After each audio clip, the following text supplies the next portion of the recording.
Hello and welcome. I don't know if that's the right thing to say. Is it? Welcome. I'm excited to chat with you today. We're going to be talking about how to master the 3 phases of Ascension. I get asked this question all the time. If you are new to what I talk about here, my name is Jennifer Longmore. I am founder of the #1 Akashic Record training school in the world. We have trained over 100,000 students in over 100 countries. And while I don't do readings anymore because I've done well over 30,000, I have a ton of amazing consultants that I can refer you to if you would like an Akashic Record reading, and particularly an Ascension-based one. So I share all of this just because I have been at this for 2 decades, longer, but in business for 2 decades. And a lot of what we do is Ascension-based in the Akashic Records programs, particularly the Akashic Record Mastery Program. And so having talked to so many people, and of course hearing from all of our amazing teachers and students about what they're hearing, there's some things that are worth talking about, right, as far as our Ascension journey. And after 2020, you can imagine, and I'm sure the same was true for you, you had a ton of people come back and say, what in the world is going on? What are all these sensations I'm having? And so on and so on. So regardless of where you're at in your Ascension journey, I think it's great to just kind of go over some of these things that I want to share with you today. And then naturally, I'm going to share with you what else you can do if you want to go even deeper. So let's dive in. The first thing that we go through when we're mastering these phases of Ascension is the deprogramming phase. And you may have already been through that. It can feel like a donkey kick to the face, and then a Mack truck driving over you again and again and again, because so much of our world and so much of our personal reality is rooted in what we're programmed to believe and what we're programmed to experience. And when we go through an Ascension journey, we're just becoming lighter. We're becoming less dense. We're becoming lighter. We're truly restoring our language of light. So that means any distortions that are preventing us from really knowing who we are on a deep, deep level,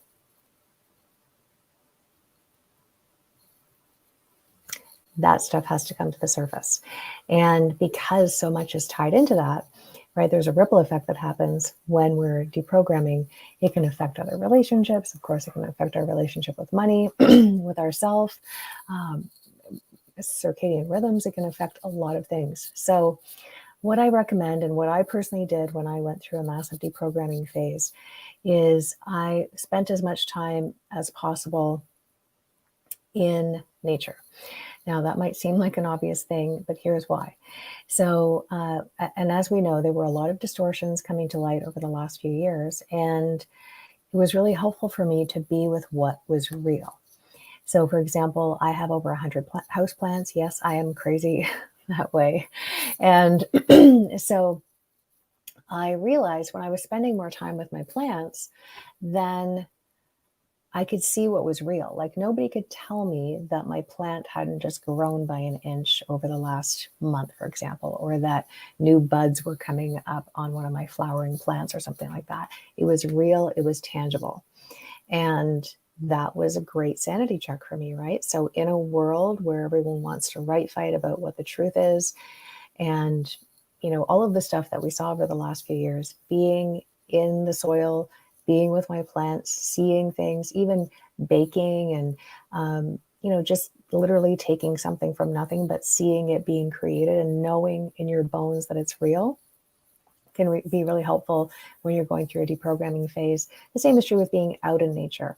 So nobody can deny that you're hugging a tree, for example, because it's clearly a tree. Everyone walking by would say, yes, that is a tree, and that person is hugging the tree, right? So then there can be none of this gaslighting and crazy making and other things that can happen, whether it's ourselves doing it to us, or whether it's the distortions as they're coming out trying to confuse us, or whether it's other people, and particularly other people in mainstream media, essentially. So that's the first thing that I find really helpful to start mastering that particular phase of Ascension. The next phase is detaching meaning from the shifts and embracing them. So if we claim that we want to be living in a 5D timeline, then anchoring into 340 realities is not really helpful. Now, there's a time and a place for being in 3D, right? We do need to still be mindful of, have I eaten? Have I slept? Do I have clothes to wear? Like, there's very functional 3D things that we need. We also just have to move around the world, and we came here to be of this world and in this world, right? In different ways. So it's not to poo-poo 3D reality at all. I'm talking about the emotional and mental perceptions and reactions and feelings that can puppet us that aren't necessarily true.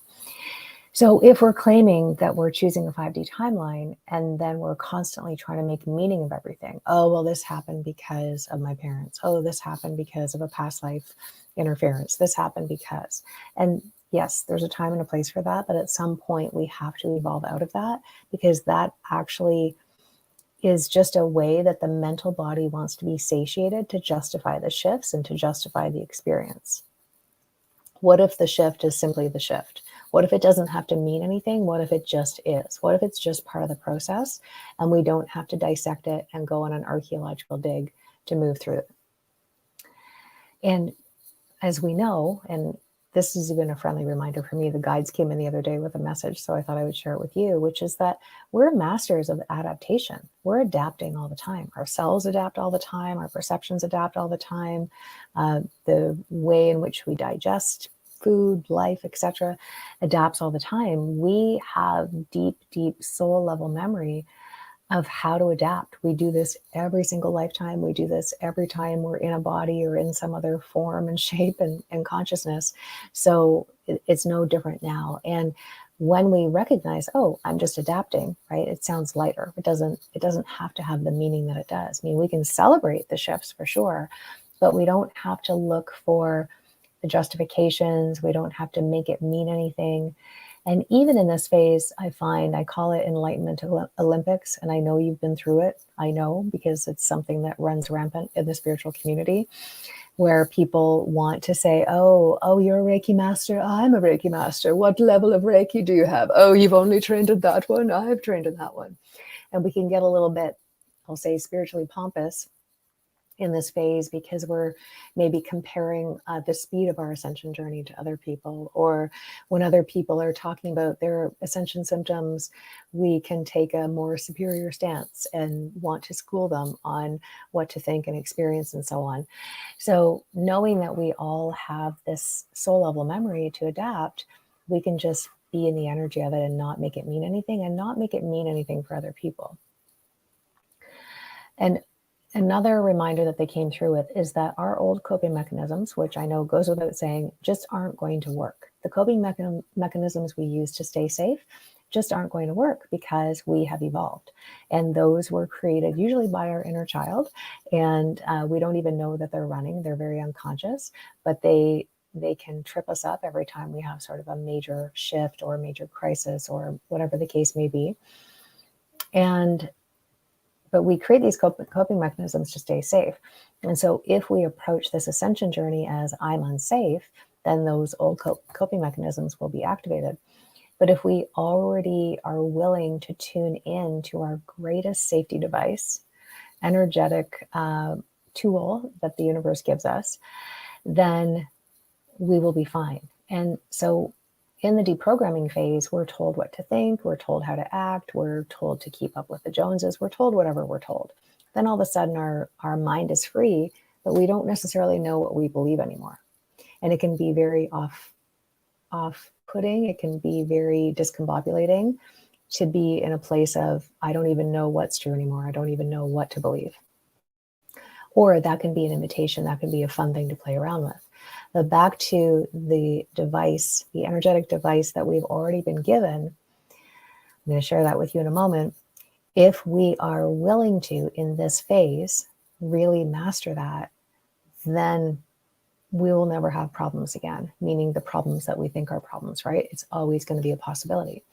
And the safety device, I guess I'll call it, that we all have, that we are so good at abdicating, for all the reasons we're good at abdicating, is our awareness.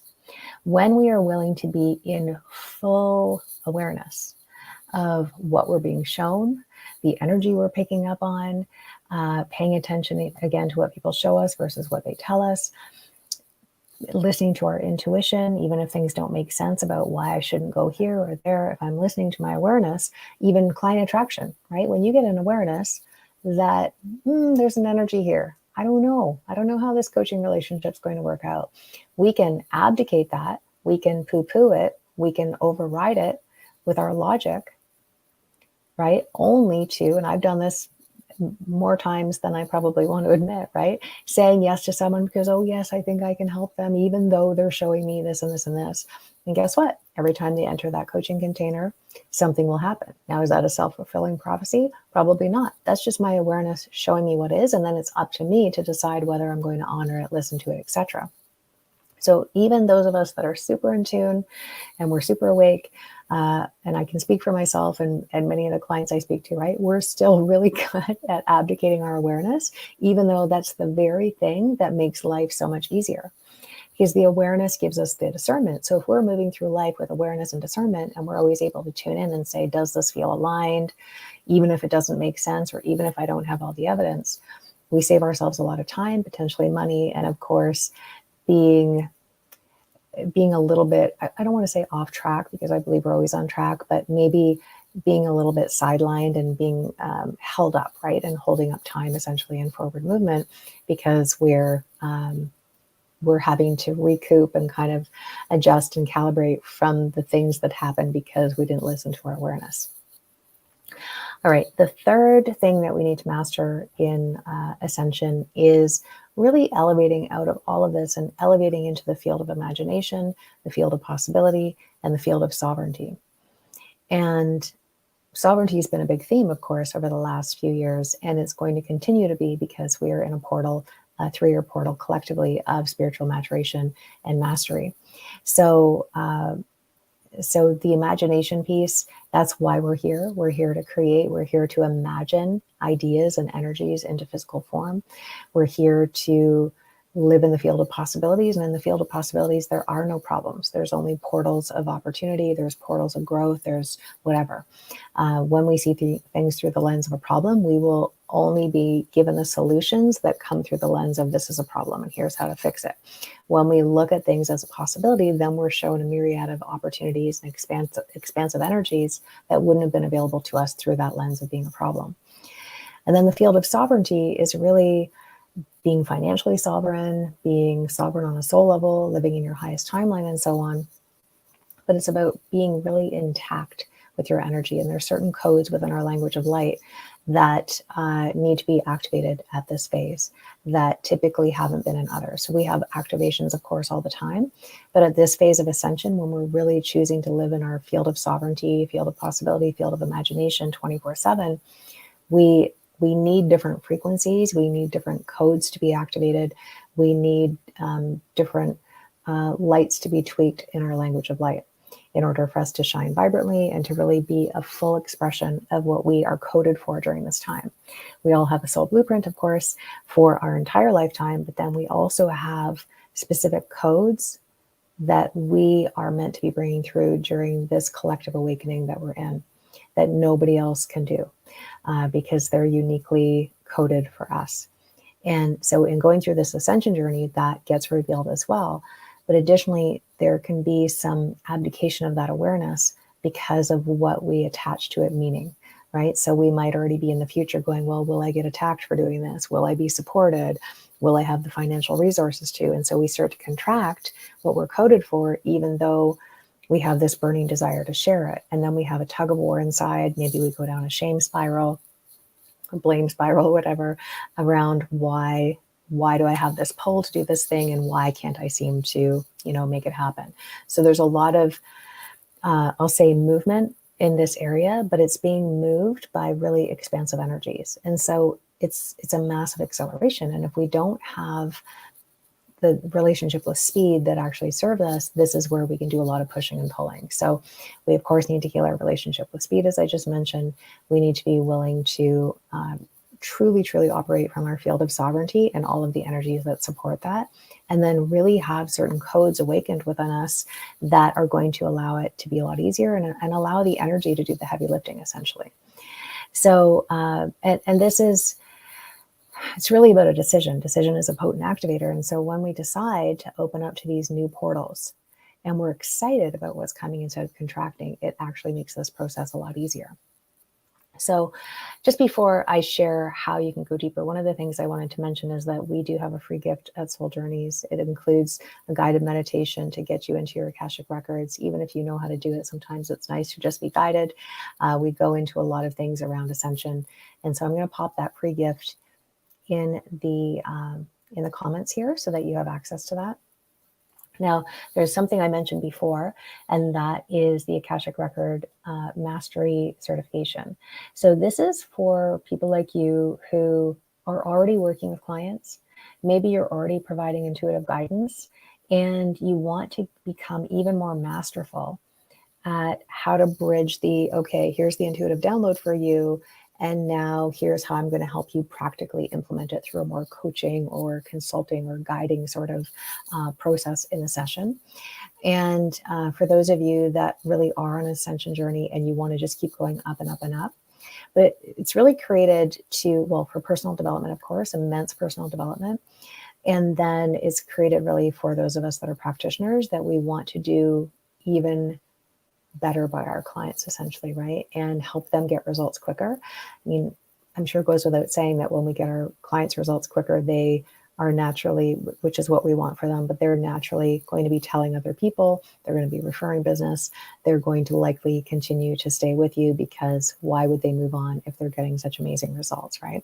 So we focus very much on the spiritual sort of ascension woo stuff in there, but we also focus on, okay, how do we bring this down?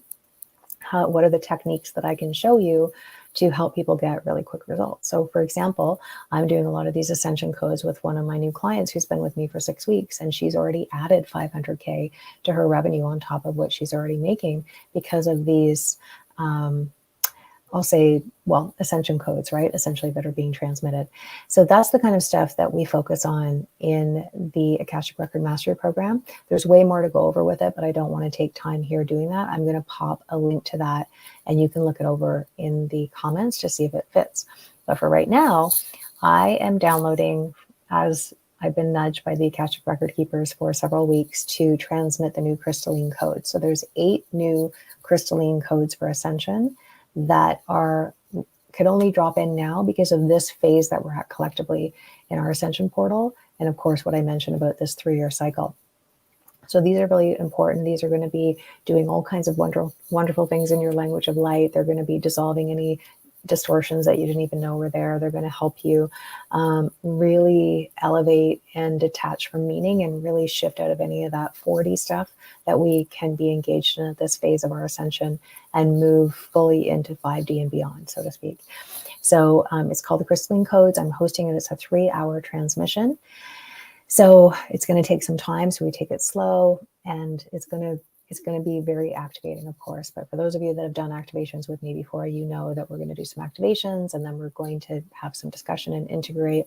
It's also your opportunity to ask me and or essentially ask the record keepers for any personal guidance you might want to receive in your ascension journey, but also what's coming, right? A lot of people want to come in and chat with me about what's coming, what can I prepare for, what can I anticipate, that kind of thing. So we're doing a lot in that 3 hours together.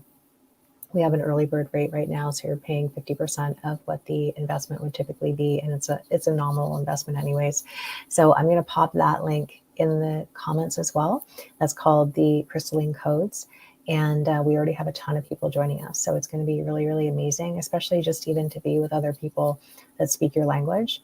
And the benefit is you're getting all these transmissions in a much more affordable way than working with me privately. So I'm going to pop that in the chat. I would love to hear from you what popped for you based on what I shared. And if you feel that this would be helpful, I'd love for you to share this with other people in your community that could benefit from a little love nudge about Ascension. And so I wish you a wonderful rest of your day, and I'm going to talk to you next week. Bye for now.